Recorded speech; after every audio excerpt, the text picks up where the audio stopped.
إذا انتعل أحدكم فليبدأ باليمين فإذا نزع فليبدأ بالشمال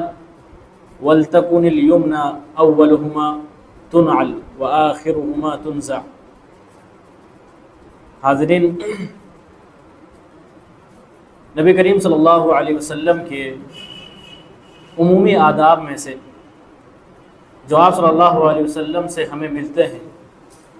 اس میں سے یہ بھی ہے کہ اللہ کے نبی صلی اللہ علیہ وسلم پاکیزی اور صفائی ستھرائی والی جو چیزیں ہوا کرتی تھی اس میں دائیں طرف سے شروعات کیا کرتے تھے، اور جو گندگی والی چیزیں جیسے گندگی صاف کرنا ہو،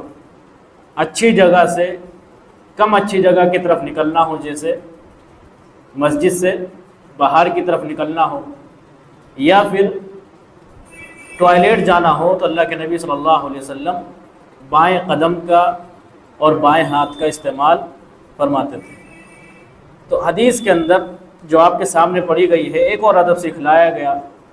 کہ جب کوئی انسان جوتا یا چپل پہنے تو اس کو دائیں طرف سے شروعات کرنی چاہیے، یعنی پہلے دایاں پیر جوتے یا چپل میں داخل کرنا چاہیے اور اس کے بعد بایاں پیر۔ حدیث کے الفاظ یہ ہے کہ نبی کریم صلی اللہ علیہ وسلم نے ارشاد فرمایا، اذا انتعل احدکم فلیبدأ بالیمین، جب کوئی جوتا یا چپل پہنے تو سیدھے سے شروعات کرے، فاذا نزع فلیبدأ بالشمال، اور جب نکالے تو پھر الٹے سے شروعات کرے، یعنی چپل پہنے گا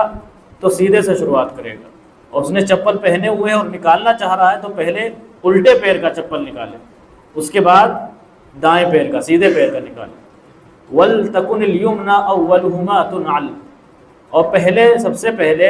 جو چپل پہننا ہے وہ سیدھے پیر کا پہننا ہے اور آخر میں نکالنا ہے، یعنی سیدھے پیر کو نکالتے وقت آخر میں رکھنا ہے اور الٹے پیر کو پہلے رکھنا ہے، پہنتے وقت سیدھے پیر کو آگے رکھنا ہے، وہ پہلے سیدھے پیر کا پہننا ہے اور اس کے بعد الٹے پیر میں پہننا ہے۔ اس حدیث میں جو یہ ٹکڑا ہے یہ بات بھی ثابت ہوتی ہے کہ پہلے یہ جو سنت انسان اسی وقت حاصل کر پائے گا جب پہلے مکمل طریقے سے سیدھے پیر کا چپل پہن لے یا جوتا پہن لے، اس کے بعد بائیں پیر کا پہنے، یا پہلے بائیں پیر کا اتار لے اور اس کے بعد دائیں پیر کا اتارے۔ یعنی اللہ کے نبی صلی اللہ علیہ وسلم نے یہ کہا کہ بالضبط انسان کو چاہیے کہ پہلے دیکھ لے پہن چکا ہے کہ نہیں، پہلے سیدھا پیر کا چپل یا جوتا پہن چکا ہے کہ نہیں، اس کے بعد وہ بائیں پیر کا جوتا یا چپل پہنے۔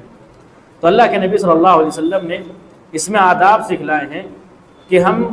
شروعات کریں ایسی چیزوں کی جو اچھی ہیں، جو گندگی سے پرے چیزیں ہیں، ان چیزوں کی ہم شروعات دائیں طرف سے کریں۔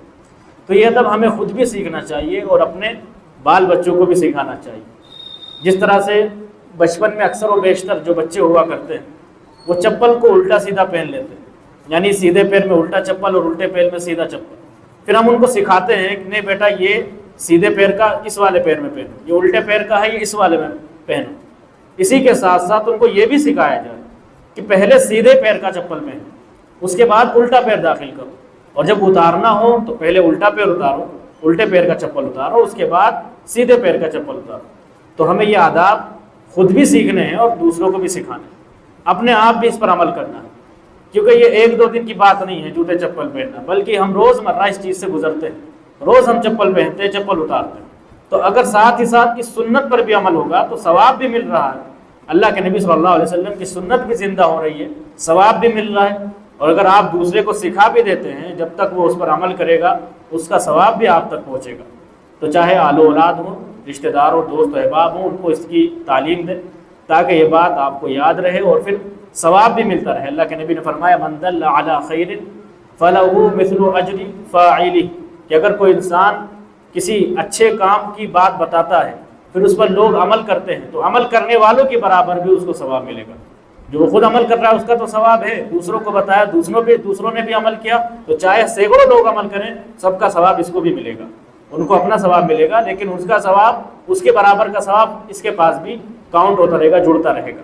تو یہ آداب ہیں نبی کریم صلی اللہ علیہ وسلم نے سکھلائے ہیں، ہمیں چاہیے کہ ان پر عمل پیرا ہوں، دوسروں کو بھی سکھائے۔ اللہ رب العالمین سے دعا ہے اللہ رب العالمین اس بات کی ہمیں توفیق دے سنت کے پر عمل کرنے کی توفیق دے، علم سیکھنے اور سکھانے کی توفیق دے، جب تک جی اسلام اور ایمان پر جئیں، جب خاتمہ ہو تو اسلام اور ایمان کی حسین شکل میں ہو۔ آمین۔ وآخر دعوانا ان الحمد للہ رب العالمین۔